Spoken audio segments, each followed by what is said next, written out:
Okay, let's have a look around this 1990 on a G registration, Land Rover 90 2.5 turbo diesel hardtop. Completely original example, except it's running on 110 rims with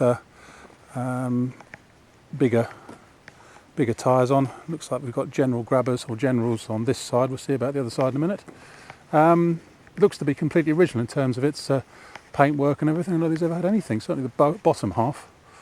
That's a general. And what's that one there? Matching set of generals on it. General 760 by 16 L's on there. Well, they're all generals. I think the pattern is perhaps slightly different on the rear ones. Perhaps not. Anyway, they're all generals. Sorry, I'm wittering a bit. Let's say standard spec car. It's got side steps, rear light guards, tow pack, tailgate mounted spare, mud flaps, and that's about it. Not been messed with in any way. Doesn't look as if it ever had any paintwork either.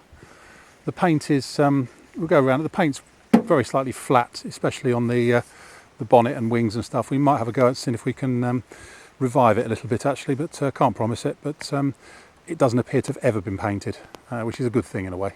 Certainly when you look around the bulkheads and scuttles on these, you can always tell if they've been filled and stuff. And this one doesn't appear to have ever had anything. If it has, it's been very cleverly disguised. Looking around it from the front end, all very dent free, all nice, straight and honest, basically the way I like them. Bonnet's good, a few minor stone chips and bits of paint loss here and there. Looking down the near side, all looks pretty straight down there. It's lost a bit of the I don't know if they call it anodizing or what it is on the wing mirrors, but whoopee. This is all good round here. We've got a couple of chips and scrapes. There's one just there in the paint, another one here, another one there. But it's a 19-year-old Land Rover now, and in actually remarkably good shape considering it's 19 years old. Here all round the bulkhead and scuttle, it's the scuttle panel is very, very good indeed. I've not seen one as good as that for a long time. That doesn't look to have ever been touched, and this one I don't think ever has.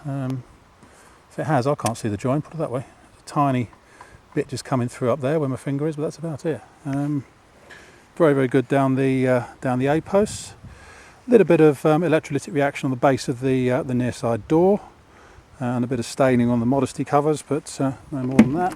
Oh, the near side mirror lens is got several cracks in it. You can get them from Halfords for not much money, although you can still see in it. It's not an MOT failure incidentally because it's the near side one, but it is a bit cracked.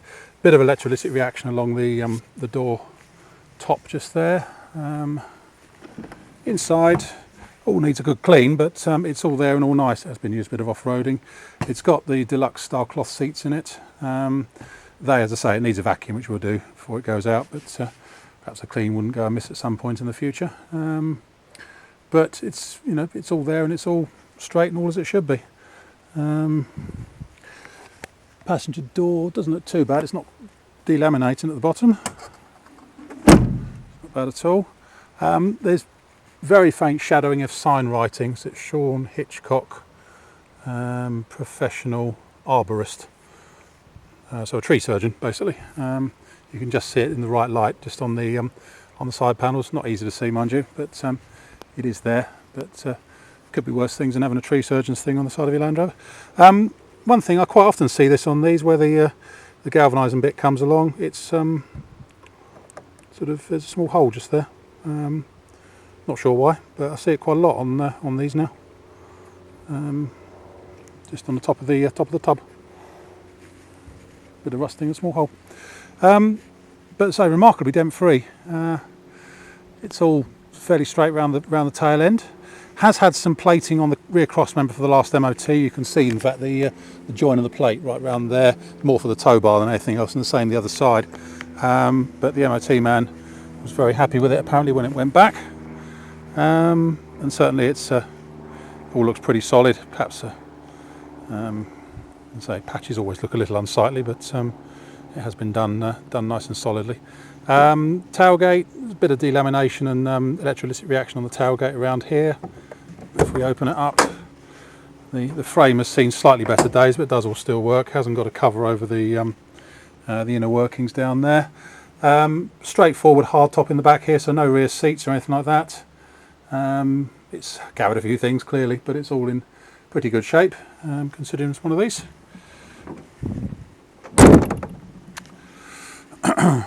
Carrying on round, once again down the offside, incredibly dent free.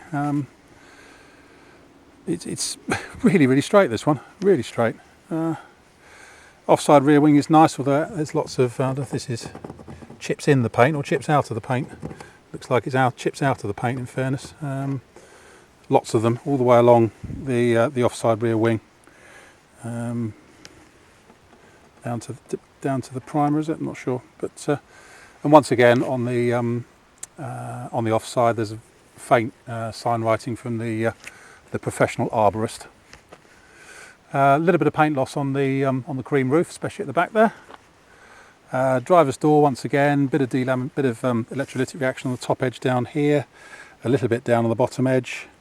Modesty covers are quite good, bit of reaction on them, and it's probably the only blemish on the car, really, just a sort of a little, looks like a dink just there in the modesty cover, which I'll come back to that. Offside front wing, very good. Once again, offside scuttle panel, superb. Really good. I haven't seen one this good for a long time that hasn't been hasn't been touched. I don't think this one ever has. If it has, it's fooling me. So all the seams are correct. Inside here, let's tighten that back up. It's just obviously fallen off a bit of trim. Once again, driver's seat's got a small hole in it towards the back, but the seats are actually in pretty good shape all round, really. It's straight Land Rover.